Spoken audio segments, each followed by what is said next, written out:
Hai, selamat pagi. Selamat datang lagi di channel Eliza, channel yang membahas informasi seputar kehidupan di New Zealand. Buat yang pertama kali baru datang, perkenalkan, nama aku Eliza. Saat ini aku tinggal di kota Lower Hutt, Wellington, New Zealand. Jadi ini ceritanya aku habis jalan pagi, di pertengahan jalan ini aku istirahat dulu karena lumayan jauh ya. Sambil istirahat, sambil bercerita ya tentang gimana kehidupan di kota Lower Hutt, Wellington ini. Nah, mungkin teman-teman bisa lihat sebentar ya pemandangannya. Jadi ini aku ada di pinggir sungai. Nah, ini pinggir sungai, pemandangannya gunung ya. Jadi kota Lower Hutt ini adalah kota pinggiran, sehingga lebih banyak nature-nya daripada bangunan-bangunannya. Di video kali ini aku mau cerita tentang bagaimana sih rasanya tinggal di negara yang sedang resesi. New Zealand itu lagi resesi, jadi aku ngerasa bahwa banyak hal yang cukup negatif ya yang aku alamin selama merasakan resesi di New Zealand. Salah satunya apa? Jadi salah satunya adalah kenaikan harga atau barang-barang di sini.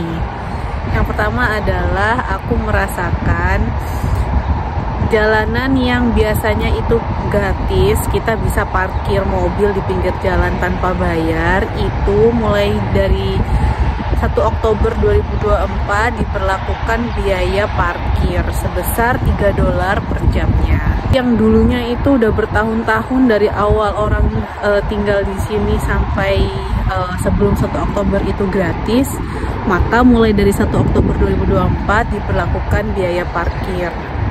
Dan itu semua orang tuh udah komplain luar biasa ya, tapi pemerintah gak mau tahu, pokoknya mulai tanggal 1 Oktober itu harus bayar parkir.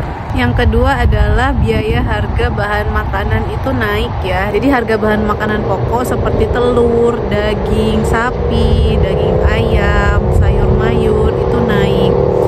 Dan naiknya itu bisa $2-3 per kilogramnya. 1 minggu untuk belanja itu bisa habis $150. Itu pun nggak yang belanja mewah ya, itu hanya belanja inti aja, sayur, daging, terus telur dan susu.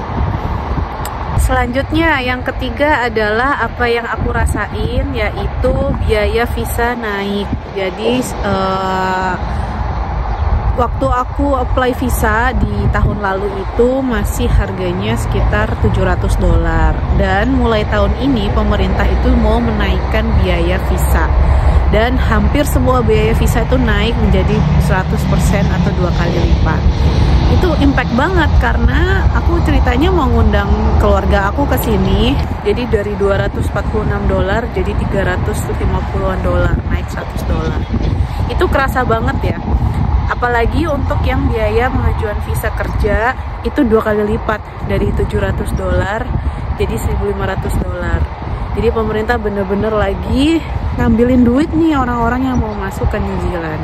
Lanjut, biaya lainnya yang naik adalah diberlakukannya biaya untuk tes membuat driver license atau SIM ya. Di sebelumnya itu untuk bikin driver license atau bikin SIM itu kita cukup bayar sekali aja untuk tesnya. Jadi tesnya ada tes tertulis dan juga tes praktek. Kalaupun misalkan tes prakteknya gagal, kita bisa ikut lagi remedi gitu atau perbaikan di tes selanjutnya, dan itu nggak perlu bayar. Tapi mulai bulan Juni kemarin, Juni atau Juli ya, itu diberlakukan bayar. Jadi kalaupun kita ikut tes terus gagal, kalau mau tes lagi itu harus bayar lagi. Itu kerasa banget sih. Jadi kayak banyak biaya-biaya yang tak terduga yang harus dikeluarin selama tinggal di New Zealand ini. Selanjutnya biaya sewa rumah. Jadi sewa rumah di sini itu menurut aku cukup mahal banget sih, bukan cukup mahal ya. Jadi untuk sekarang aku tinggal di sewa rumah itu sekitar $515 per minggunya. Jadi kita harus bayar setiap minggu $515 alias $2.060 per bulan. ini biaya sewa rumah ini itu udah bisa naik hampir sekitar 30-50%. Yuk sambil jalan ya. Jadi sebenarnya New Zealand tuh masih livingable banget sih. Tergantung gaya hidup kita tuh seperti apa gitu. Kalau misalkan gaya hidup kita mahal, ya otomatis nggak akan cukup untuk tinggal di New Zealand. Tapi kalau kita bisa menyesuaikan sesuai dengan kehidupan kita yang sederhana, itu bisa banget kok masih tinggal di New Zealand. Banyak yang bilang tinggal di luar negeri uangnya bakal banyak banget atau bisa jadi kaya, itu tergantung ya dari kita. Kalau misalkan kita berkeluarga yang kerja cuma suami aja, kemudian itu single income, terus pengeluaran kita banyak, ya otomatis kita nggak bisa nabung gitu. Tapi kalau misalkan suami istri dua-duanya bekerja, kemudian belum punya anak, terus dengan kehidupan yang sederhana, misalkan sewa rumah yang kecil, yang lebih murah, makanan pun hemat, itu bisa banget nabung uang banyak di New Zealand. Jadi intinya sih sebenarnya di mana aja kita tinggal itu sama aja sih guys gitu. Jadi bukan berarti tinggal di New Zealand tuh otomatis bakal punya uang banyak gitu, tergantung dari setting kehidupan kita. Gimana? Masih pada mau ke New Zealand? Demikian video kali ini. Terima kasih banyak ya udah ikutin aku ikut jalan pagi hari ini. Mudah-mudahan teman-teman mendapatkan info yang bermanfaat. Dan jangan lupa subscribe. Dan sampai jumpa di video-video berikutnya ya. Bye-bye.